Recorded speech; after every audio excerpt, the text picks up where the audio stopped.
The South Today bulletin, proudly brought to you in association with MoleMap, the skin cancer detection specialists.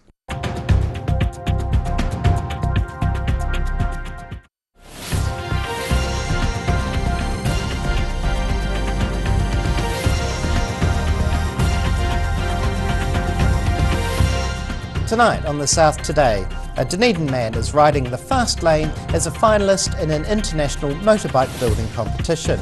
Queenstown is on the brink of lifting its boil water notice after upgrades to the water treatment plant. And Jingle Bells rings out through a central Otago hospital as schoolchildren make a festive visit. Kia ora, good evening, I'm Simon Henderson. A Dunedin bike enthusiast is riding in the fast lane to success after being named as a finalist in an international motorcycle building competition. It was Andrew Martin's first time taking part in the contest, and he's already bagged himself a ticket to the United States. Andrew Martin working on his 1948 Harley-Davidson panhead chopper and making plans to ship it all the way to California for the Born Free Motorcycle Show. The 35-year-old Dunedin bike enthusiast is one of 6 people outside the United States to be named in the top 6 of the Built Well People's Championship category at the event. The Dunedin software engineer reckons he spent nearly 600 hours of hard labour producing this piece of automotive machinery, which has cost around $60,000 to build. I've built this thing from scratch. It started life as a collection of parts that I put together over about 2.5 years. He admits it's a pretty surreal feeling to be named as a finalist in the competition, especially given it's his first time entering. But Martin says that automotive passion has driven him to do what he does. I like the mechanical nature of things, but these bikes give you complete creative freedom. So, you know, there's no real limit to what you can do with them as long as you've got the skills or the tools, or have friends who have the skills or the tools. Martin is hoping the Born Free Motorcycle Show will open up some doors for a possible career change. The winners are due to be announced in California next June. In Dunedin, the South Today. MPs of the new government came together in the House for the first time yesterday for the official swearing-in ceremony at Parliament. Veteran National Party MP Jerry Brownlee was confirmed as the new Speaker of the House, and new MP James Meagher was given the privilege of leading off the address and reply debate, including giving the first maiden speech of the 54th Parliament. Meagher reclaimed the seat of Rangitata from Labour this election, his area spanning from Timaru north to Ashburton and Rakaia. In his boldly personal maiden statement, Meagher took aim at suggestions he was a walking contradiction as a part Māori boy growing up poor who was now a national MP in a rural electorate. What unites us is our fundamental belief that it's the individual family unit that knows what's best for their family. Not the state, not the government, and not us. It's not the state that saved my family, it was my mum. She took responsibility for our situation. Meagher promoted themes of personal responsibility and limited government and believes social investment models are the best way of assisting Kiwis. Other Southern MPs due to give their maiden speeches over the next few weeks include Waitaki MP Miles Anderson, Green Dunedin List MP Scott Willis and ACT Southland MP Todd Stevenson. Across the South, the South Today. The boil water notice that's been in place in parts of Queenstown for the last 2.5 months is about to be lifted. The restrictions initially covered all properties serviced by the Queenstown Council's water supply after 60 cases of cryptosporidium were confirmed in the community. Queenstown residents should be able to put away the boiling kettles, with the 2-mile UV water filter finally being installed and ready to go. A boil water notice has been in place since mid-December. National Water Regulator Taumatua Aruai issued the compliance order in response to a cryptosporidium outbreak in the resort town, along with a lack of a protozoal barrier at the treatment plant. The upgrade work is just waiting to be signed off, but it's hoped residents and businesses in Queenstown Central and Fern Hill may be able to drink from the tap again from Friday. Queenstown Lakes District Council says all network reservoirs have been inspected and cleaned, and the local network has been completely flushed out on Wednesday. The QLDC says the temporary fixed UV filter cost $1.4 million. The permanent $30 million protozoal barrier is currently being made overseas and will be installed next year. In Queenstown, the South Today. If you hear sirens blasting down your street tonight in Dunedin, don't panic. It's a signal emergency services are calling for you to bring out some extra cans to your gate.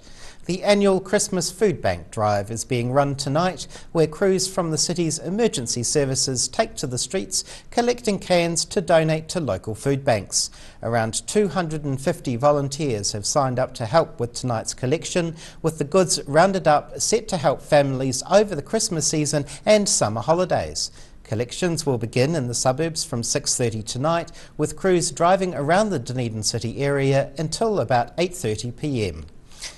A group of school children in central Otago are helping local health workers get into the Christmas spirit by spreading some cheer with song. Dunstan Hospital staff were treated to a serenade this week as a thanks for their hard mahi and to help welcome in the festive season. Singing some familiar Christmas tunes and saying a big thank you to these healthcare workers. Around 65 children from Clyde Primary School embarked on a very special mission on Wednesday to spread some Christmas cheer at Dunstan Hospital. Teacher Megan Ryder says the pupils were keen to find a way to give back to the community and decided to focus on the local hospital, as a place many have family ties. Ways that we can give back to the community and giving thanks rather than what Christmas and the festive season can do for us. We've been talking about what we can do for the festive season. Dunstan Hospital also holds an annual Christmas tree decorating competition, giving the kids a challenge of trying their hand at crafting designs alongside their carol singing. Yeah, well, it's really important for this organisation to know that our community is behind us, and this is a clear demonstration of that. Staff were grateful to have an injection of song and energy at the hospital and plan to leave all the Christmas trees up for patients and visitors to view until mid-January. In Clyde, the South Today. FIRKNA. Still to come on the South Today, a young tram driver delights visitors in Christchurch, and we continue our look back at some of the big stories from this year with a focus on February.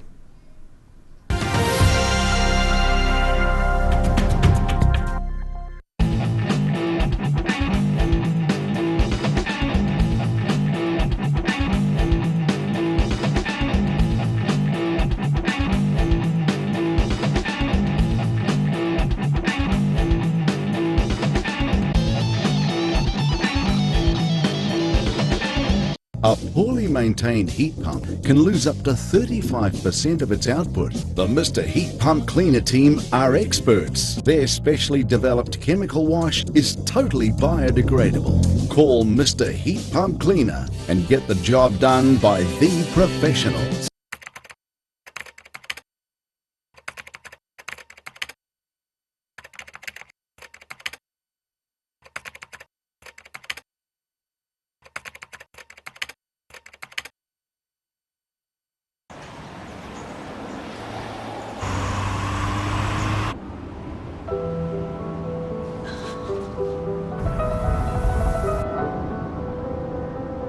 Such a sweet girl.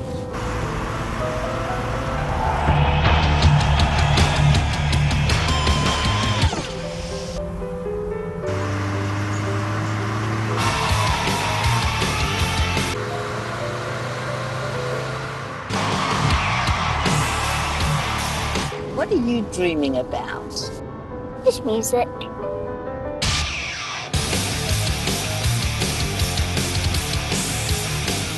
The Power of Dreams by Honda. Stuff your stocking! Up to 50% off, plus pay it off interest-free. John's Furniture Warehouse, Stafford Street, and online at mymatejohn.co.nz. My Mate John.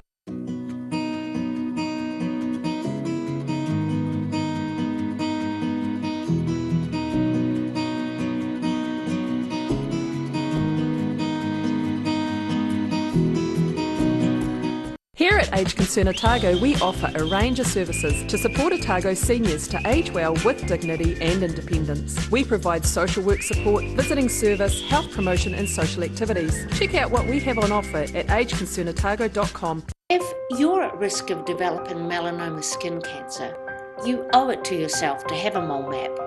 Mole map is coming to your area. Phone today to make an appointment. It could save your life.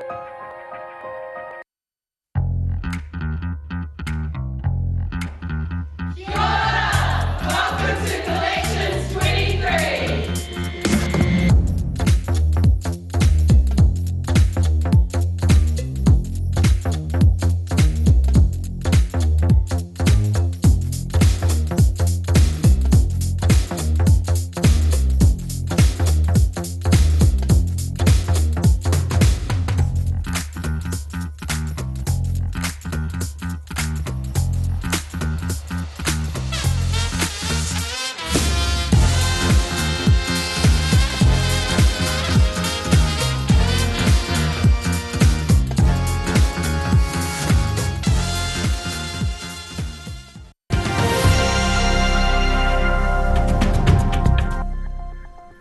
Welcome back.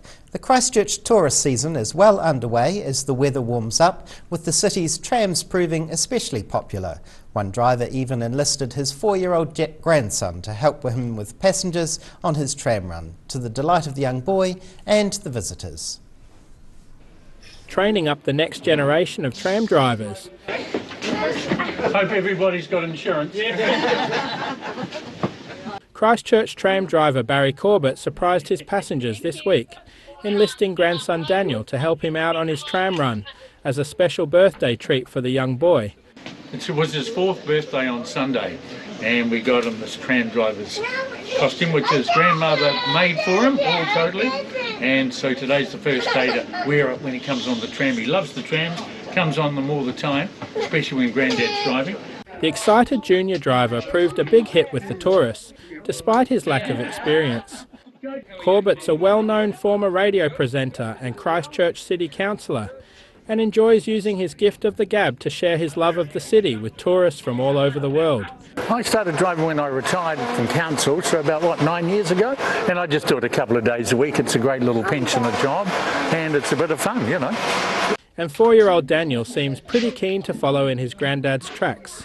A Tram. Are you really? Corbett says he loves driving trams, but isn't sure how long he'll stay in the driver's seat. Oh gosh, I'm 71 now. I'll probably keep going for a few more years. You know, while I've still got my licence, it's always good and have it checked out. But no, I can see me going for a while longer. It's good fun. And with the trams proving popular with tourists, now the attraction's resumed running across its full 5-kilometre 18-stop loop, meaning young Daniel may need to get the call up again soon. In Christchurch, the South today. Now, continuing with our look back at the year in review. February saw schools back and tertiary students returning to the city. Fires tore through parts of the south, and cultural celebrations were held to celebrate Waitangi Day. Cloud of black smoke carrying through Invercargill in mid-February after a pile of rubber was set ablaze at an industrial site. The fire was eventually contained and prevented from spreading. But in Palmerston, a fire took its toll on a family home. Despite fire crews' best efforts in this case, they were unable to save the house. And we managed to knock the fire down reasonably quickly, but as you can see, the house unfortunately is a write-off. Outram school pupils were keen to get back from summer break to try out their new $150,000 playground, while it was all quiet at Glenham School in Gore, with the doors shutting for good after 123 years. University students returned to Dunedin with a roar, enjoying O-Week celebrations without COVID-19 restrictions for the first time since 2020. So it's great to be back. It's great for students who've had 3 years of COVID-fueled learning to be able to come back and experience university how it was when I started. Waitangi Day was celebrated across the south, including a massive turnout for the Ngāi Tahu Treaty Festival at the Dunedin's Otago marae. And each time it's got bigger. Weather's been on our side each time, of course, but we have been building our infrastructure to cope with these occasions. Queenstown's Coronet Peak was still busy despite being outside of the snow season, the resort hosting the National Mountain Bike Championships and also putting on a stunner for the Craft Beer and Barbecue Summit. And in Invercargill, engines roared for an entire week as motorbikes took to Oreti Beach and local street circuits for the annual Burt Munro Challenge. Across the South today. Now, recapping tonight's top stories on the South today. Dunedin's Andrew Martin is a finalist in the Born Free motorcycle show after building his first chopper. Safe drinking water is restored for Queenstown residents after months of a boil water notice. And pupils from Clyde Primary School have visited Dunstan Hospital, spreading festive cheer by singing Christmas carols. Now, look at what's happening in tomorrow's ODT with Associate Editor Mike Houlihan. Hi, Mike. Evening, Simon. Big mix of stories again tomorrow. Another motorcycle story, though, as it happens. A person put in our way has set the new land speed record on a motorcycle for New Zealand, not internationally. We've got a story about a camping ground out in the plains, which has suddenly stopped people from living there permanently, meaning there's lots of people having to find somewhere to live all of a sudden. We've got a story about planning in Queenstown. There's 40 or 40 different bits of consultation that have gone on in the last 4 years, and people are wondering if that's a little bit too much consultation. There is our Inside Out section tomorrow, which has got a big feature on roses with lots of pretty pictures of flowers. And our sports tabloid runs tomorrow, and that's got a preview of the Otago Rally coming out next year with details of a special guest driver. Right, plenty to read in that. Thanks very much for that, Mike. Thank you. Time now for a look at tomorrow's weather. The South Today weather, proudly brought to you by MoleMap, the skin cancer detection specialists. Looking at the situation, northwesterly airflow will increase on Saturday, with gales likely near the south coast and strong winds elsewhere. Rain developing during the day, then clearing weather on Sunday as cooler southwesterly airflow blows over the region. Heading to the top of the South Island. In Nelson, expect light winds and fine conditions with a high of 23. Over in Greymouth, also light winds and fine, and in Christchurch, breezy northeasterlies but remaining fine with a high of 19. Travelling to South Canterbury and North Otago. In Ashburton, moderate northeasterlies and fine weather. Timaru will see light easterlies and fine conditions, a high of 22. For Oamaru, expect variable winds with showers later. Heading westwards to the Central Lakes, Wānaka and Queenstown will have variable winds with some cloud, both reaching 23 degrees. For Alexandra, expect moderate westerlies and fine conditions with a high of 24. Heading further south, in Balclutha, Gore and the Catlins, fresh westerlies and increasing cloud cover, all reaching a high of 20.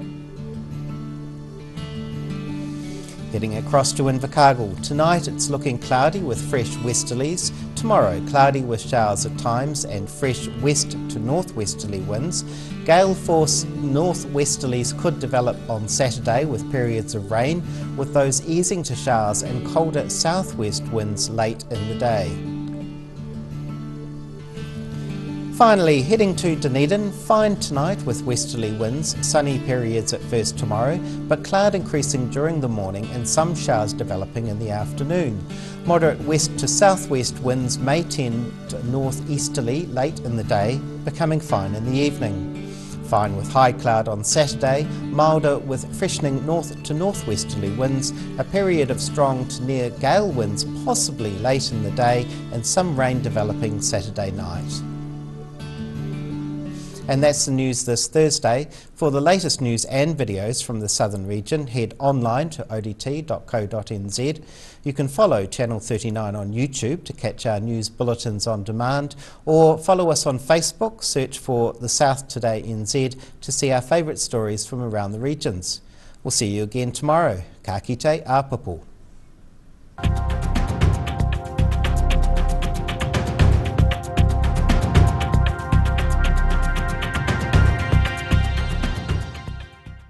Public interest journalism funded through New Zealand On Air. The South Today Bulletin proudly brought to you in association with MoleMap, the skin cancer detection specialists.